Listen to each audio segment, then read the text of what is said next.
एक बात समझ लेना, एग्जाम में जो मैक्सिमम बच्चे मिस्टेक करते हैं वो रिफ्रैक्टिव इंडेक्स और रिफ्रैक्शन ऑफ लाइट का एमसीक्यू में, या फिर अगर इससे इसके बेस को केस बेस स्टडी का क्वेश्चन आ गया उसमें करते हैं, और नहीं तो फिर 3 मार्क्स का जो न्यूमेरिकल्स आ जाता है रिफ्रैक्टिव इंडेक्स में उससे करते हैं। तो आपके साथ भी ऐसा गलती ना हो इसके लिए अभी आपके पास बहुत समय है, 4-5 महीना है, जो कि आप बहुत अच्छे से प्रैक्टिस कर सकते हो। और आज हम रिफ्रैक्शन ऑफ लाइट और रिफ्रैक्टिव इंडेक्स का बहुत मोस्ट 15 एमसीक्यू क्वेश्चन डिस्कस करने वाले हैं, जो कि पिछले साल आया हुआ है, और कुछ कुछ इंपॉर्टेंट क्वेश्चन भी है, रिपीटेड क्वेश्चन भी होगा। ये बहुत सारा क्वेश्चन तो इससे डायरेक्ट आपका लड़ जाएगा। ठीक है, तो आपको क्या करना है, पेन पेपर लेके बैठ जाना है बच्चा, और वीडियो को लास्ट तक फॉलो करना है, देखना है, और जितना मार्क्स आता है पहले खुद से बनाना है, अगर नहीं बनेगा तो फिर वीडियो का आंसर देखना है। ठीक है, और नीचे अपना मार्क्स नाम के साथ लिखना है, तो हमें पता चलेगा कि आपका प्रिपरेशन क्या है। चलो क्वेश्चन नंबर 1 में आते हैं। देखो ये 2021 का क्वेश्चन है ना। बोलता है the angle of incidence from glass from air to glass at a point O on the hemispherical glass slab is. ये जो एंगल ऑफ इंसिडेंस यहाँ पे पूछ रहा है, एयर से कहाँ जा रहा है, ग्लास में जा रहा है। एयर से कहाँ जा रहा है, ये देखो एयर से ग्लास में जा रहा है ना। तो बोलता है कि बताइए एंगल ऑफ इंसिडेंस क्या होगा पॉइंट ओ पे। तो देखो यहाँ पर आपको अब ध्यान से देखना है कि ये क्या रे ऑफ लाइट मोड़ रहा है क्या, ये तो पूरा स्ट्रेट है बच्चा। अब स्ट्रेट है तो आपको एक ध्यान से एक बात और समझना है, जब कोई कॉन्वेक्स लेंस होता है और कॉन्वेक्स लेंस में ये ऑप्टिकल सेंटर से जब कोई रे ऑफ लाइट पास करता है तो मुड़ता है क्या, बेंड होता है, नहीं बेंड होता है। तो यहाँ पर सेम ऑप्टिकल सेंटर हम इसको मान लेते हैं, इसको क्या मान लेते हैं, ऑप्टिकल सेंटर। ऑप्टिकल सेंटर मानने के बाद अब यहाँ पर समझिए, ये जो ऑप्टिकल सेंटर है यहाँ से तो कोई बेंड नहीं हो रहा है, यहाँ ओ छूट गया था, हाँ है ना।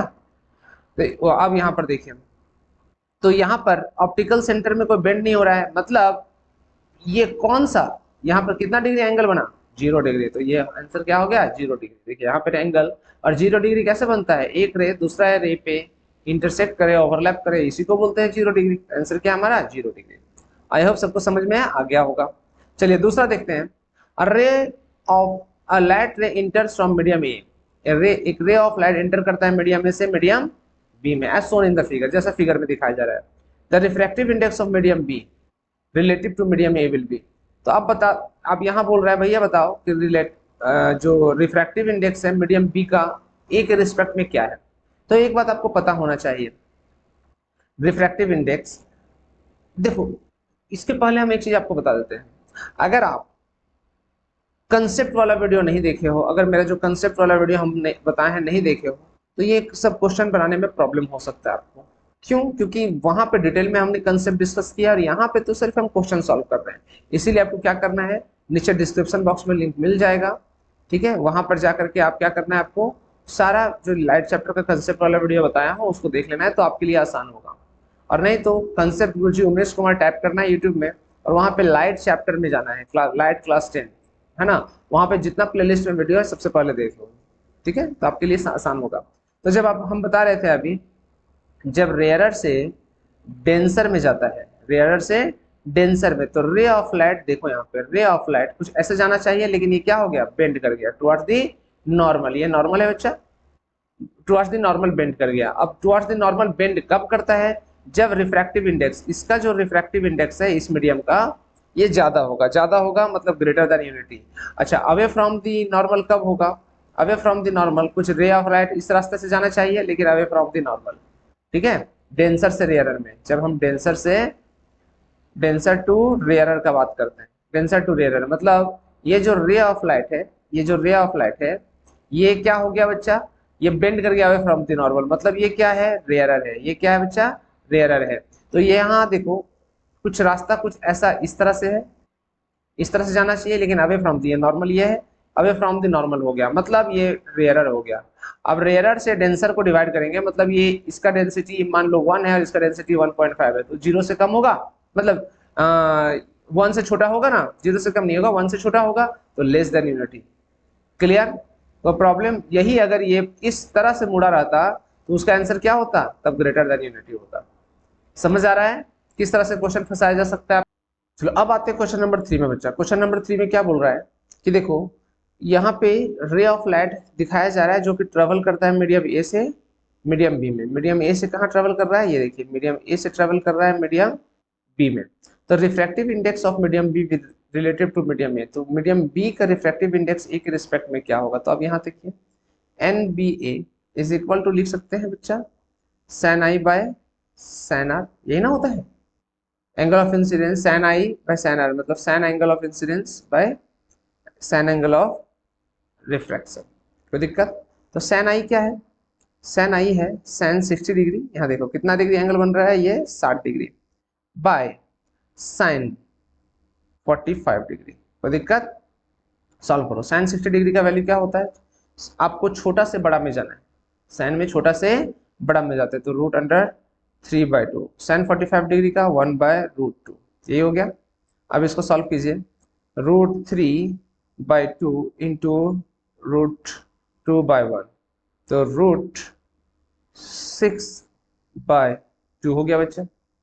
चलिए, लेकिन √6/2 है कहीं नहीं है, तो एक काम करते हैं √2 से ऊपर और √2 से नीचे मल्टीप्लाई और डिवाइड कर देते हैं, यहाँ पे बना रहा हूँ फिर मैं, है ना, समझ में आ रहा है।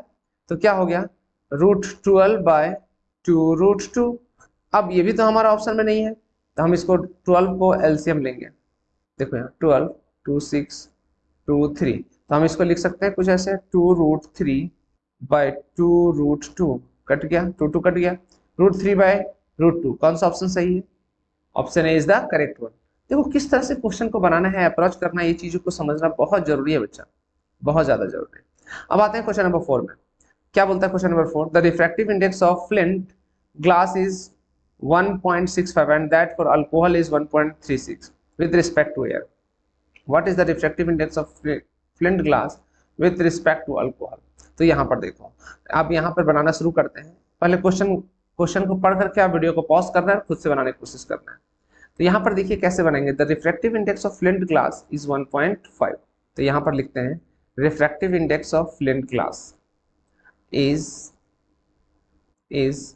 1.65 विद रिस्पेक्ट टू एयर, और रिफ्रैक्टिव इंडेक्स ऑफ अल्कोहल, और रिफ्रैक्टिव इंडेक्स ऑफ अल्कोहल कितना है 1.36, ठीक है, विद रिस्पेक्ट टू एयर। तो अब यहाँ देखिए what is the refractive index of flint glass with respect to alcohol, तो refractive index of flint glass with respect to alcohol है ना, तो हम लिख सकते हैं refractive index of flint with respect to refractive index of alcohol. अब यहाँ पर सॉल्व करते हैं, देखो तो कितना हो गया बच्चा, NF alcohol, direct NF alcohol लिखते हैं। तो फ्लिंट ग्लास कितना दिया हुआ है, फ्लिंट दिया हुआ है 1.65, अल्कोहल कितना दिया हुआ है 1.36, जब इसको डिवाइड करोगे आप तो इसका आंसर आपको 1.21 के आसपास आएगा। चलिए आंसर आ गया 1.21। देखो बहुत आसान है, चीजों को आपको क्या करना है, सिर्फ क्वेश्चन को समझना है, अप्रोच लेना है।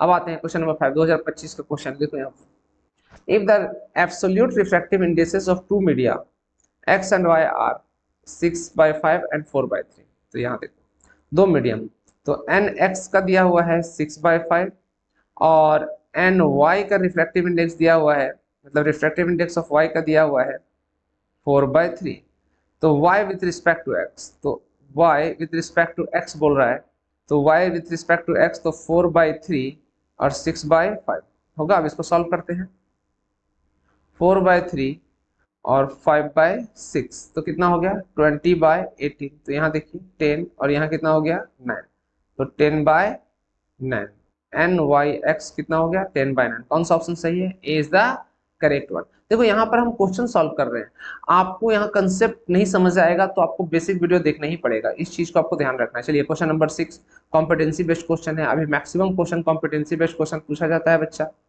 कहाँ पूछा जाता है, बोर्ड एग्जाम में, आप देखोगे तो। अब यहाँ देखिए क्या बोलता है, when an incident ray of light enters a medium from air it bend towards the normal, ये बोलता है नॉर्मल की तरफ बेंड कर गया। कौन नॉर्मल की तरफ बेंड कर गया, जब रे ऑफ लाइट इंसिडेंट करता है एक मीडियम से एयर में तब।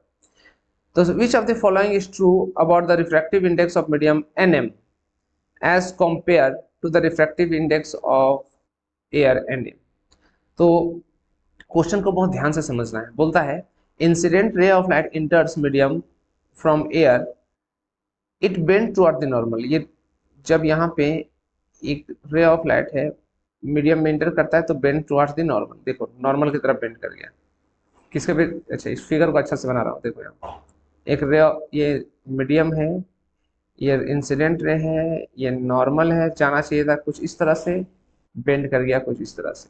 ठीक है, ये एयर है, ये एक मीडियम है, ये यही बोल रहा है मीडियम। तो बोलता है विच of the following is true about the refractive index of the medium NM। तो इसके रिस्पेक्ट में क्या रिफ्रैक्टिव इंडेक्स बोल रहा है, तो भैया ये NM जो है मोर इसका डेंसर है, मोर डेंसर। तो NM is equal to NA, नहीं बिल्कुल नहीं। NM और NA इक्वल होगा, NM इज लेस देन, नहीं बच्चा, NM इज मोर देन, एकदम सही। ये देखो NM इसका डेंसिटी ज्यादा मतलब रिफ्रैक्टिव इंडेक्स ज्यादा, इसीलिए बेंड कर गया टुवर्ड्स द नॉर्मल। अगर अवे फ्रॉम द नॉर्मल रहता तो रिफ्रैक्टिव इंडेक्स कम होता। समझ आ रहा है ना। देखो चलिए अब देखते हैं क्वेश्चन नंबर 5 बच्चा। क्वेश्चन नंबर 5 में क्या बोलता है, refractive index of diamond with respect to glass is 1.6। तो रिफ्रैक्टिव इंडेक्स ऑफ डायमंड देखो, देख सकते हैं refractive index of diamond with respect to glass कितना दिया हुआ है, 1.6 दिया हुआ है। If the absolute refractive index of glass, absolute refractive index of glass, जब एब्सोल्यूट के बारे में बात करेगा तो हम उसको किसके रिस्पेक्टिव में बात करते हैं बच्चा, एयर के रिस्पेक्ट में। कितना दिया हुआ है बच्चा, 1.5। तो बोलता है कि find the refractive index, absolute refractive index of diamond. तो absolute refractive index of diamond find करना है। तो देखिए यहाँ पर हम कितना आसान है, NDG refractive index of diamond with respect to glass, इसको लिख सकते हैं refractive index of diamond with respect to air और refractive index of glass with respect to air. हमको यही निकालना है एब्सोल्यूट रिफ्रैक्टिव इंडेक्स। चलो NDA is equal to NDG by नहीं इनटू NGA। ठीक है, तो NDA is equal to NDG कितना है बच्चा, 1.6, NGA कितना है 1.5। जब इसको आप मल्टीप्लाई करोगे तो आपका आंसर क्या आएगा, 2.4। मल्टीप्लाई करके देख लेना कौन सा ऑप्शन सही है, ये ऑप्शन सी। चलिए नेक्स्ट क्वेश्चन आते हैं अब हम लोग। नेक्स्ट क्वेश्चन, क्वेश्चन नंबर 8 में बताइए, ये जो गिवन फिगर है the path of ray of light, video को पॉज करना है और खुद से बनाने की कोशिश करना है। The path of ray of light coming from air passing through a rectangular glass slab traced by 4 students A B C D in the figure, which one of them is correct। एक rectangular glass slab से क्या कर रहा है, ray of light pass करवाया जा रहा है, 4 स्टूडेंट के द्वारा बनाया गया है। ये फिगर कौन सा सही है, तो देखो यहाँ पहला, ये जो डायरेक्शन है ये डायरेक्शन उल्टा हो गया, ये तो होगा नहीं। ये डायरेक्शन सीधा है और इंसिडेंट रे और इमर्जेंट रे एकदम option B is the correct one. ये तो उल्टा हो गया, ये पॉसिबल नहीं है। कौन सा ऑप्शन सही है, बी। तो आंसर क्या होगा, बी। तो कितना आसान है, चीजों को जब तुम समझ जाते हो ना तो चीजें बहुत आसान लगता है बच्चा। चलो अब क्वेश्चन नंबर 9 में आते हैं बच्चा। क्वेश्चन नंबर 9 में क्या बोलता है, बोलता है कि in the above diagram light is travelling through different media. Different media में इस गिवन फिगर में लाइट ट्रेवल कर रहा है और angle 1 is equal to angle 3 is equal to angle 4। Angle 1 और एंगल 3 दोनों क्या है, बराबर है, इज इक्वल टू एंगल 4 बराबर है।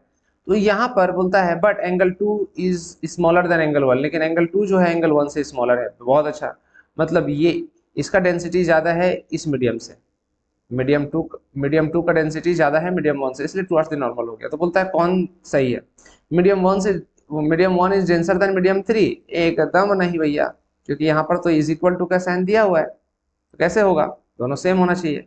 मीडियम 2 इज रेयरेस्ट मीडियम, नहीं। Medium 3 is denser then medium 1, नहीं भैया, यहाँ पर तो केस दिया हुआ है। अब medium 1 and 3 essentially the same, एकदम सही।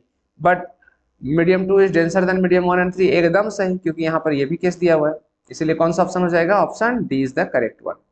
आई होप सबको समझ में आ रहा होगा। चलिए नेक्स्ट क्वेश्चन में बोलते हैं, ये भी कॉम्पिटेंसी बेस्ड क्वेश्चन है। Question number 10, study the diagram given below, identify the types of x lens. ये लेंस को आइडेंटिफाई करना है, ये क्या करना है, ये लेंस को आइडेंटिफाई करना है कि कौन सा लेंस है, और where identify lens and the position of the point on the principal axis O dash where the image of the object AB appears, और image of the object कहाँ appear होगा ये भी आइडेंटिफाई करना है। तो देखो ये एक रे ऑफ लाइट इंसिडेंट किया, डाइवर्ज हो गया, और दूसरा ऑप्टिकल सेंटर से किया, और फिर सेम सेम पाथ में वो क्या हो रहा है, रिफ्रैक्ट हो रहा है। तो डाइवर्ज किस केस में होता है बच्चा, कॉनकेव। किस केस में, कॉनकेव लेंस में। तो चलो, ये तो कॉन्वेक्स और कॉन्वेक्स कट गया। अब कॉनकेव लेंस में कौन सा, ए ऑप्शन और बी ऑप्शन दोनों में कॉनकेव है, तो कौन सा ऑप्शन सही होगा। तो देखो यहाँ पे, यहाँ देख रहे हो ना, यहाँ पे अपियर हो रहा है, मीट हो रहा है। तो हमारा जो रे ऑफ लाइट है, रे ऑफ लाइट है, एक्चुअली में कहाँ पे मिल रहा है बच्चा, ओ और वाई के बीच मिल रहा है। तो कौन सा ऑप्शन सही होगा, बी। ठीक है, ओ डैश और वाई के बीच नहीं, तो ऑप्शन कौन सा सही होगा, बी। चलिए बहुत अच्छा। अब कुछ क्वेश्चन हम आपको होमवर्क में हो रहा है, इस क्वेश्चन को देख लो, क्वेश्चन का स्क्रीनशॉट ले लो। क्वेश्चन नंबर 11, इसका जितना भी आंसर है, जो 3-4 क्वेश्चन है, उसका आंसर नेक्स्ट के क्लास में, एमसीक्यू के क्लास में आपको बताया जाएगा, है ना। लेकिन ईमानदारी के साथ आप नीचे कमेंट करके बता रहा है आंसर, ठीक है। चलिए क्वेश्चन नंबर 11 देख लीजिए, इसको स्क्रीनशॉट ले लीजिए। क्वेश्चन नंबर 12 ले लीजिए, देखिए एसक्यूपी क्वेश्चन है 2021 का, एन ऑब्जेक्ट इज प्लेस्ड इतना। ठीक है, बहुत आसान क्वेश्चन है। और 2 क्वेश्चन और है, इसका भी आप क्या ले लोगे, स्क्रीनशॉट ले लो। देखो यहाँ पे क्वेश्चन है, ये 2021 का क्वेश्चन है। और एक और क्वेश्चन है, देखिए यहाँ पे, इसका भी आप एमसीक्यू मींस स्क्रीनशॉट ले लीजिए। ये चारों का आंसर आपको क्या करना है बच्चा, होमवर्क में आपको मैं दे रहा हूँ, नीचे डिस्क्रिप्शन मींस कमेंट बॉक्स में कमेंट करके भी आपको बताना है, अगर आपने इस चारों का सॉल्व कर लिया है इस वीडियो को देखते देखते तब। नहीं तो फिर अगर आपसे नहीं हो रहा है, तो नेक्स्ट वीडियो में सबसे पहले हम इस 4 जो एमसी आपको होमवर्क दिया हूँ, इसका आंसर बताऊंगा, ठीक है ना बच्चा। चलिए आज के लिए इतना ही। वीडियो को लाइक, सब्सक्राइब और शेयर जरूर कर देना। फिर मिलते हैं नेक्स्ट वीडियो में, तब तक के लिए thank you, bye bye, take care.